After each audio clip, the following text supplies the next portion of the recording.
What is going on, y'all? It's your girl Tori. Welcome in to another episode of Tori Tells, the podcast. Today, we're going to have a conversation with a professional and create a moment of validation for individuals who are experiencing toxic work environments or just an environment that's rampant with burnout or turnover. She's going to be speaking through her story for the individual listening to meet them exactly where they are. Without further ado, I want you guys to help me introduce my favorite girl, Mia Love. Welcome in, welcome Thank you. To just take a couple moments, introduce who you are, introduce a little bit about work ethic and why you should be even the one having this conversation about toxic work environments and how to navigate those. Okay. I'm Mia. I would say that a lot of my work ethic has come from my leaders that I have in my life. So my grandparents and my parents are very hard workers, and from a very young age I was able to see that. I also grew up being involved in a lot of things, which cheerleading, dance, seeing myself as a team player. So when I had all of these tools going into a job that I was extremely passionate about, it was really easy for me to navigate in that space and to adapt and adjust to the things that I was seeing in that space. Just a disclaimer, I am going to discuss the company that I worked for because although there were a lot of issues there, I feel like there's also a lot of positives. And a lot of people that I know that have worked at this job are extremely passionate about it, but do not stay due to certain issues in the workplace that I feel need to be addressed, that have been talked about for years. For someone who spent 7.5 years in that space, it needs to be talked about and change needs to happen. And it's also an extremely important opportunity for our youth. And I want you to just explain to us, thinking back, since you've been away from that environment for like a year now, what first comes to your mind when you think of that environment? The first thing that comes to my mind is toxic. I'm not even gonna lie. Mm-hmm. I know that's a topic for tonight, but yes, toxic is 100% the word, because it's the complete opposite of what it's supposed to be and what it promotes. And one thing that I've discussed with Tori multiple times, that anytime someone asks me what my most important thing is, or in a work environment, what is the most important thing to you? Professionalism, what do you think? The first word that comes to mind every single time is integrity. If you don't have integrity, you don't have anything. And when I tell you people are marching through that establishment that are in positions of leadership that talk about integrity that don't have any whatsoever, I mean that wholeheartedly. Just another disclaimer is that we've both worked in that environment. So that environment and where we've worked, we, right or wrong, we're there for impact and trying to create change. Yes. The goal of that is constantly being bombarded with a lot of other corporate issue, leadership and management not wanting to train the next person up. Yes. And I want you to speak to the person listening. How would you tell them to navigate it from your lens? How did you navigate those kind of spaces? So the way I navigated these spaces, I would say the first thing that I did was observe my environment. I wanted to know the routines. I wanted to know what was going on. Who do I go to for this? Who do I go to for that? Who's reliable? I would say the second thing would be building relationships. That's probably the most important thing when it comes to this job, because of course you have to work with your peers, you have to get along with your peers. That's the only way that the work is going to get done successfully, especially if you're working with youth. And also, you want someone to have your back. If you need help, if you're falling short, if you need certain information, you want to make sure that you have those people that are going to support you. Once I was able to navigate through those two things, I also felt like it was super important for me to just learn the job, because a lot of the time with these jobs, they throw you in and expect you to perform. And it's super unrealistic, and it's not fair to you or the population that you're trying to help. The hardest part about navigating the toxic work environment for me was, I would say, losing confidence in myself. I know that I have a really strong work ethic. That's one thing that no one could ever tell me about, but I felt very insecure based off of, I'm gonna keep it straight, the bullying that I was receiving. And when you're receiving that from your direct supervisor, it really lowers your self-esteem. Also mainly because I wasn't getting what I needed. So not being consistent and not having someone pour into me to make sure that, I was successful in my role. I hear already you're saying like, managers weren't pouring into you, you weren't being trained, but also there was like this bullying culture, a culture where it's like if you weren't a leader already, just kind of stay in your lane. But working in that environment, when I came in, it was all about like just what we could do for the youth, what they could learn, how they could change their lives coming from inner cities. What turned into that red flag for you outside of like the impact you were making on the day-to-day with the youth? I would say the first red flag was when I realized that management was gossiping with floor staff. That included the people that they supervised as well, because all of that stuff gets back to the person. Every single thing. Like I could be upstairs on one floor and it was happening downstairs on another floor, and within minutes someone was coming upstairs to tell me. Second red flag, which came when I got into management, extremely red flag, because the minute I was not performing to their expectations, direct supervisor was slacking, not giving me the resources that I needed, was not helping me in any way, shape, or form, just was no support whatsoever. So when things were going left and being questioned, I was just immediately put to blame instead of being helped and poured into.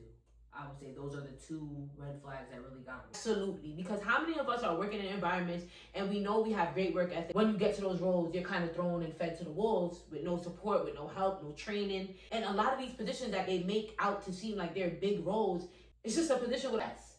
It's what a lot of people are probably experiencing when you're in those kind of social services, where you're trying to have impact. We're supposed to be doing such a great deal of good, but what we go through on a day-to-day is like not a good experience at all. It's not, and it's draining, and they give you your flowers for a limited point in time because they gotta rope you in. So they gotta make you think like it's sweet out here, like yeah, you're doing your thing. Do certain things like but they won't say it to you like she's still learning, she's new to the role, and then let's say there's an audit. Now they're ripping you to shreds. Now you're getting pulled into HR for a write-up or a warning or whatever is going on, and that's where it becomes extremely toxic, because especially too in human services and working with the youth is that we have to be okay for them to be okay. So working in these environments where it's not changing and you're burning everyone out and everyone's leaving, it's affecting our youth. I love that. And these are bigger topics, definitely. But as we continue to understand more about toxic work environment, I wanted to ask you now, because I know we've been talking and we're saying toxic work environments, and it all sounds negative. In those places, have you ever felt any moments of like solidarity, or spaces where people through the toxicness find the light at the end of the tunnel and still want to show up, whether it's for these youth, for the cause, whatever the case may be? Absolutely. So much solidarity that I still have people that are very close to me that are in those spaces still. I was physically in these roles. I'm telling you right now, anyone that I supervised, anyone that I had a really good relationship with, anyone that I came into the job with or I got to come, 100% had my back every single time. I can say that confidently. And I feel like that was one of the most important things for me in that space, because it is so easy to feel alone in those spaces. I constantly had to see my peers being mistreated by these people, and I still had to put on a brave face, and we still had to continue these jobs. And it's really, really difficult to do, and you take a lot of that home. And I know you've experienced that, because even though I met Tori at the job, that's T, met her at the job, I taught her a lot of things that she knew as well. Having her there and witnessing it and like validating what I was feeling, it was so empowering, because even she had a bigger voice than I did in those spaces. Some of my peers had bigger voices than I did in those spaces, and were going into these spaces and advocating for me. So I would say that was the biggest green flag for me.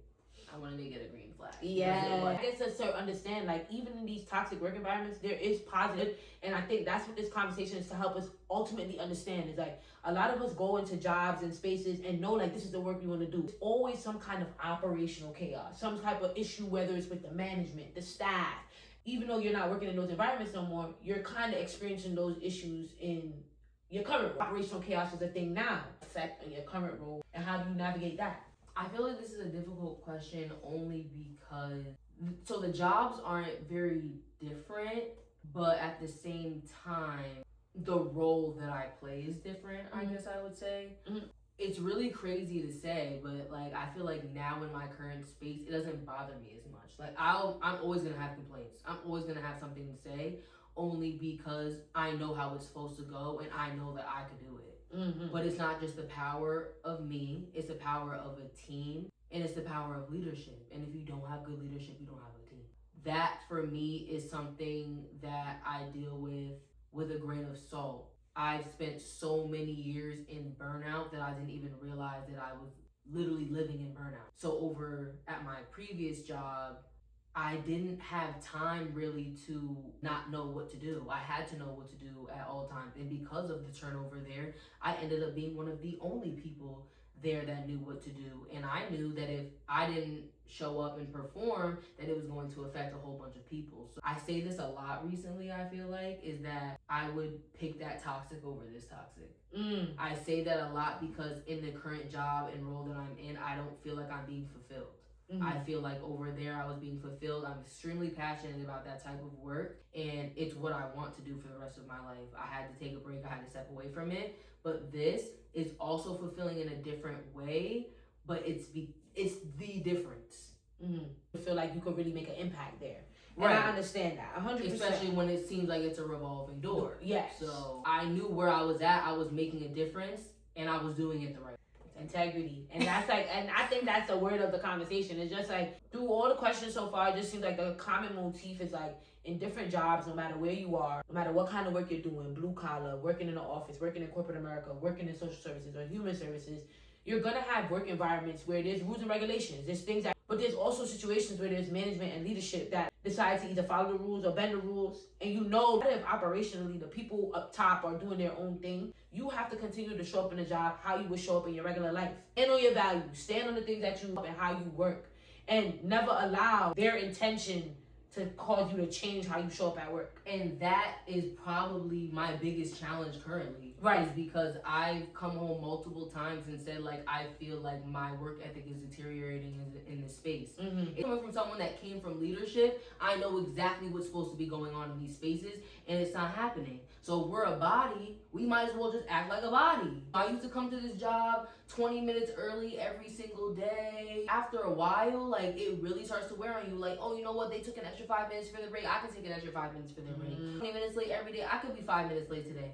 I don't like that. Yeah. And I don't like that I was starting to feel comfortable with doing that. I'm sorry. I don't think it's going to change. I don't think it's going to change in this environment, and that's okay. I just know that I won't remain in that environment. I'll have to move on to something else. That'll be that. But I just think it's really important for people to realize, like, do not fall into those bad habits.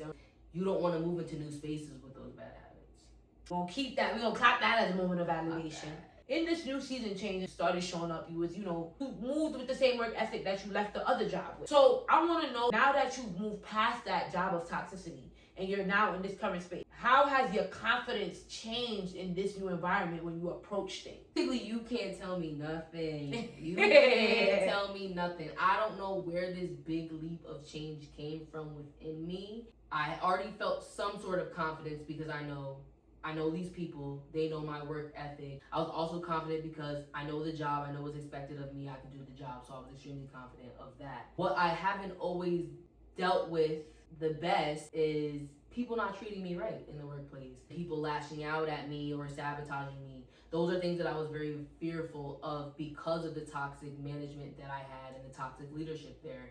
So moving into this space, I'm ready for whatever. I was forced to write term packets on people and get them out of there. For the person that was forced to make corrective action plans or PIPs or whatever you want to call it. What does the policy say? Did you document it? I need to see those. I'm not playing with y'all. My nervous system was shot.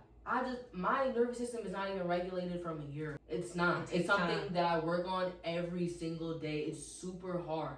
I'm ready to go back to my old job. I'm ready to be in that space. I love it. There's some conditions that have to change before I go there. But when I step foot in there, I'm making history. When your passion lies with it, it's like sometimes what we also learning, and I hope that you guys were able to gather that, is sometimes you gotta take a step back to come back to what you love. Don't be afraid of doing that. Sometimes we think about toxic work environments, we're like, oh, I'll never do that again. But what we've realized in our experiences, the work that we've done and where we've been is important to us. But we need to be supported. We need conditions to change. We need to make it so that if that environment is successful, then we can make sure the kids that come there can be successful. We can't do that if we're not being supported and backed. And that's what she's trying to ensure. Explain through her story and her point of view. Now that you have all this experience, if you could just coach the person you were 7 years ago at that job starting off, what would be one piece of advice you leave that person with to navigate toxic work environments? I would say to make the plan and leave.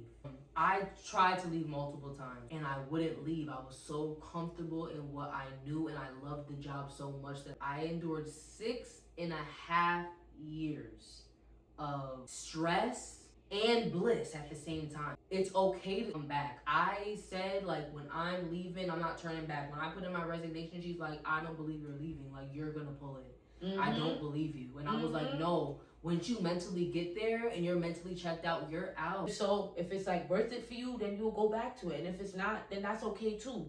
But I hope that conversation and her giving her story was a moment of validation. But did you have any last parting words you wanted to give? Another issue that I ran into that 100% needs to be discussed is human resources. I don't think people really know that human resources aren't there for the staff, they're there for the company.